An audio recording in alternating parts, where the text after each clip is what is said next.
So I got the chance to play NBA 2K25 MyTEAM early. Let's talk about it. First off, big shout out to 2K for flying me out for Con Day so that I had the opportunity to do this. It was some great vibes with some great people, and also Bristol Studio. Y'all cooked with this hoodie. It's insanely comfortable. Now, I can't remember the last time we had access to anything MyTEAM related before the game actually came out. I think it was back in 2K17 when Cash Nasty did a pack opening, and even though we don't have access into the full mode, we've got just enough that there's gonna be things to discuss. Let's talk about the good and the bad. We start off by choosing and opening our starter packs. I went with the Raptors, but honestly the relevancy aside from cosmetics doesn't really matter. What matters is when you go ahead and you choose the free agents who got bigger upgrades this year, and by that I mean games played. It's not 5 games anymore. These 94 overalls that you see in front of you can play up to 25 games each, which is kind of insane because we all do not like running into free agents early on in the year, but at least everyone is playing on an even playing field, I guess. Nonetheless, I think the two most popular picks are going to be the Kevin Durant and the Giannis Antetokounmpo, although Luka Doncic might be a sleeper because he's probably not going to have any defense, but he's a 6'7" point guard in September. Someone's going to figure out a way to use him.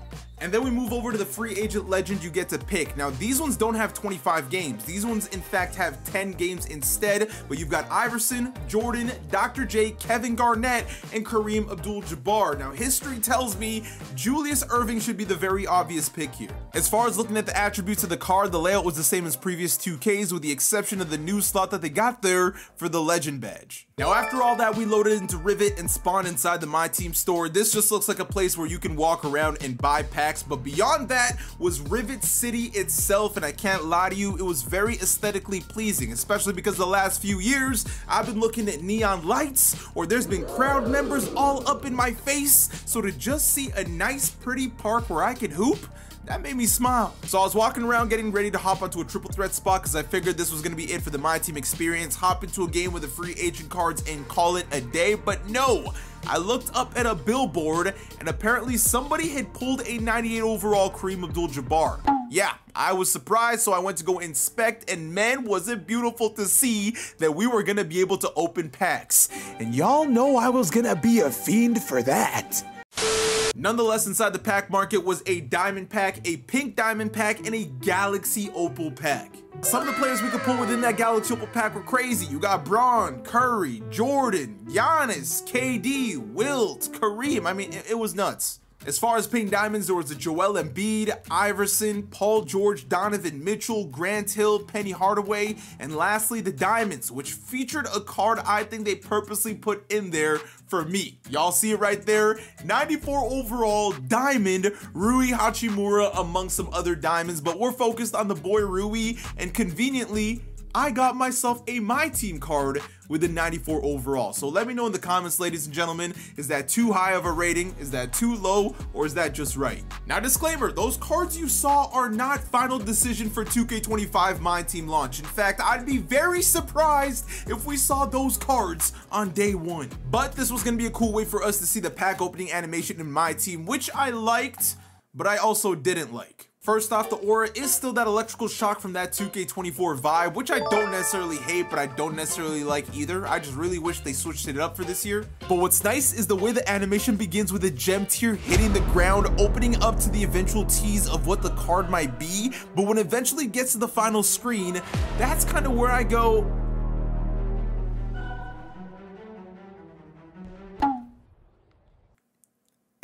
What was a really good build up to the card, I just wish it was more animated, because when I look at it, it's just kind of giving me that screenshotty vibe, and it more looks like it's meant for like a MyTEAM mobile. So after rewatching this pack opening here, I have a feeling this isn't actually the final animation when it comes to opening the pack, rather a filler for the park, because when you look at the way the gem tier opens up, there's a background as if somebody should be walking out of there. I don't know, is it just me? Y'all let me know in the comments. Now, one thing I can confirm is holographic cards are back. I didn't manage to pull one, but I saw a couple other creators pulling them, and my question is, what value is that gonna bring to MyTEAM this year? Because last year, obviously, we had the player market, so the resale with the holos were absolutely crazy, but this year, now that we have the auction house back, how exactly is that all gonna work, and what value are they gonna bring to the holo cards? Now, one thing you'll rarely hear from me, in fact never hear from me, is that I wanted to pull a duplicate card while doing my pack opening, and this was important because I mainly wanted to see the quick sell value of a card,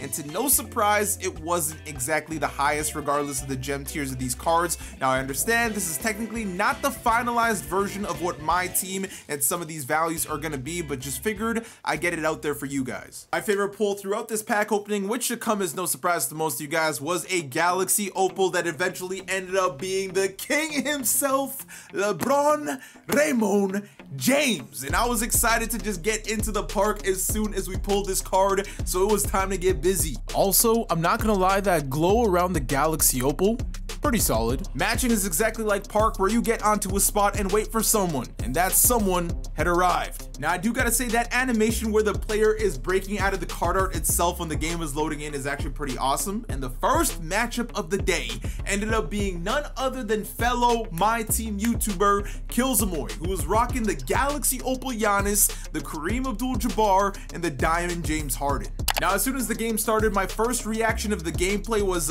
yo, this is kinda slow. But now that I'm actually watching it while I'm editing, it doesn't look that slow at all. And I think the reason I felt like that is because I was coming off of 2K24, where cards have 99 everything, every Hall of Fame badge, Jamal Escape, Patty Base, Pro Leaner, all that crazy junk. So to go back to what is a normal feeling basketball player is probably what threw me off. Off the bat, one thing I'm liking a lot more is the aesthetic of this over previous TTO courts we've had, especially last year with the annoying crowd members. Because every time they would step on the court or get in the way, I wanted to punch the virtual shit out of them. So 2K, thank you for removing them. I was also definitely struggling with the dribbling in this new dribbling system. Like, I literally couldn't even curry escape. Luckily, we had big boy Wilt on the boards to put the ball back in the basket. So right there, you'll notice Giannis has a new mocap jumper. I like it a bit more. Here we are with LeBron out on the break, but Kareem cuts me off. But don't worry, I got something for him. Bump the screen, pull up for three, let's splish, splash. James Harden immediately answers with three of his own, and his jumper's looking good this year.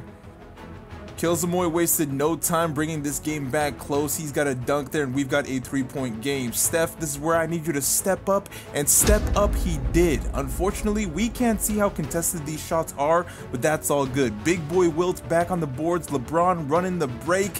Hey! Kicks it out to Giannis. Giannis is gonna miss a big time shot right here, and we're gonna take advantage by running out on the break to big boy Wilt. Back to Steph for the easy dime. Cash. One final rebound here by Wilt, who now has 10 rebounds, by the way. Kick it out to Braun, and it's like the Olympics. Money. LeBron and Steph, they just got that connection. That's also going to complete my 2K25 Calm Day quest, which was collabing and making a video together with a creator who flew here from a different continent. And Killzamoy, he's from Australia. And with the reward being 2 digital codes for NBA 2K25, we're going to be giving those away in today's video. All you've got to do is comment down below what is the first thing you're looking forward to doing once you have NBA 2K25. GG's to my boy Killzamoy, man, and a great way to start off the My Team Park with a dub. In the post game, you are presented with a winner's circle and a player of the game to your best card. Now, I think the MT points earned from the game weren't final because the math wasn't really mathing with the total, nor did it show the difficulty multiplier points. Likewise goes for the rep points, so we'll probably get the final numbers on those on release day.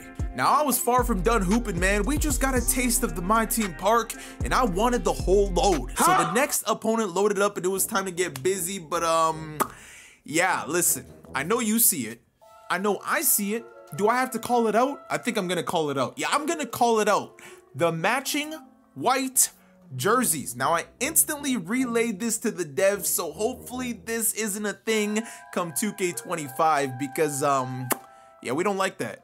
Didn't mean we weren't gonna hoop though. Will Chamberlain right back in the action. Now, one thing I really wanted to get you guys was in-game audio. Unfortunately, I could not figure out a way to turn off the music that was playing in the My Team Park, and I'm not really trying to get a copyright strike. Where was Giannis going there? Easy layup for big boy Wilt, and right here you can see a little defensive stop animation. He makes the mistake to leave the King James wide open, and we knock down a big time three.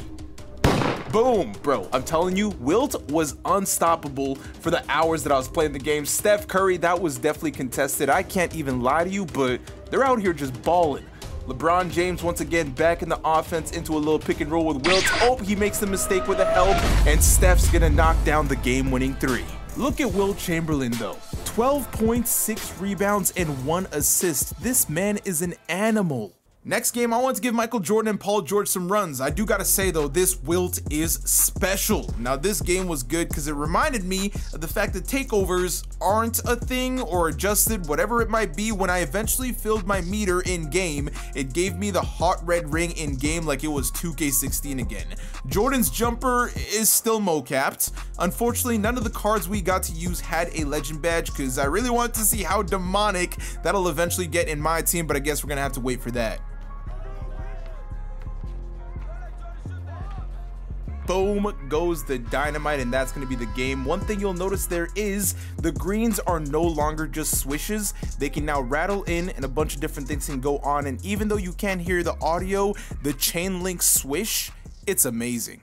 Now there's some things I want to talk about. For starters, if you put 2 and 2 together, you can tell that SBMM, aka skill-based matchmaking, is effectively dead, at least in TTO, because the only way to match up is for both of you to get on the court and start a game. Now me personally, I absolutely love it. SBMM has been hurting 2K for a couple of years now, especially on the MyTEAM end of things, although it could definitely get interesting, because one thing very similar to Park that is happening in the MyTEAM Park is the hot streaks on your court. When you're cooking for long enough, that fire starts to hop on your court, and at that point you're probably going to be attracting some sweats to try and end you. Hot streaks are going to end up being fun though for those of you guys who are MyTEAM streamers and like to sweat, because similar to what they do on the Park end of things, it'd be cool to see some people try to go for the 100 overall hot streak like they do in a Park, but with the MyTEAM cards, especially if you do it with a specific card and you make a video out of it. I'm just trying to, you know, get creative with my content already, so if y'all are a streamer, write it down. People will tune in. Now in the short amount of time I got to play the game, the gameplay actually felt good. I wasn't really a fan of the dribbling though. I felt like at times it was kind of delayed with my button inputs, and the pro play animations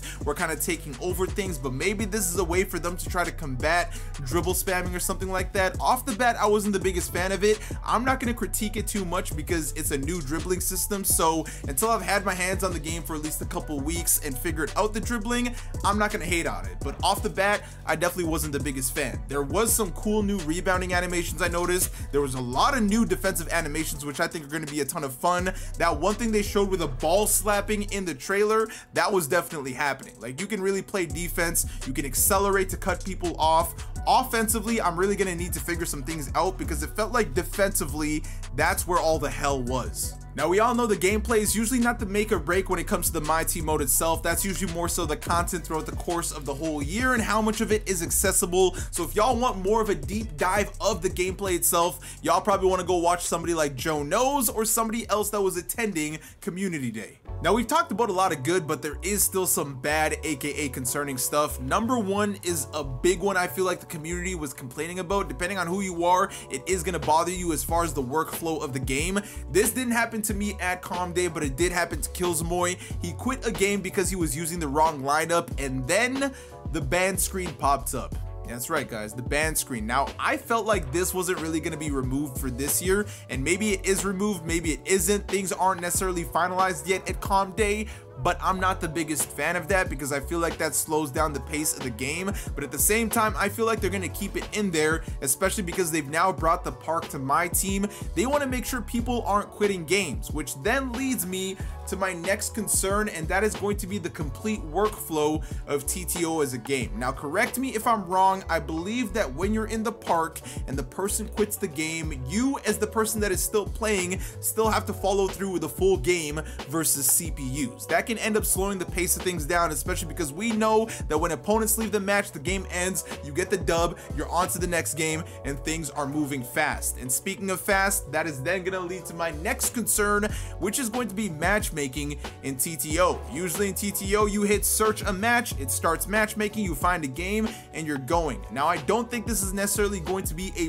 problem in MyTEAM Park early on, and maybe throughout the whole year if they kind of keep the content and things flowing. But But one thing that's going to kind of slow down matchmaking is the fact that you now have to hop into the MyTEAM park, you've got to walk on over to a spot, and then you've got to wait for a game to finish. If you're someone that's on a win streak, that's great, you're flying through games. But if you're someone that's losing a couple games in a row, boom, you lose, you got to walk around, you got to wait for the next game, who knows how long that might be, and then you can load into another game. So for me, I'm a little bit concerned about that with the workflow of things, because before you could fly through TTO games whether you're winning or losing, boom, boom, boom, just like that. But now it feels like there's this added walking, there's this added waiting and stuff like that. And I've seen people in park complain in regards to the fact that they just want to play basketball, they don't want to walk around, they don't want to wait, they just want to hoop. So that is a bit of a concern for me, but I want to see how it plays out first before I get too judgy. I wonder how many people will go back to old gen, which I'm assuming is going to have the old TTO system,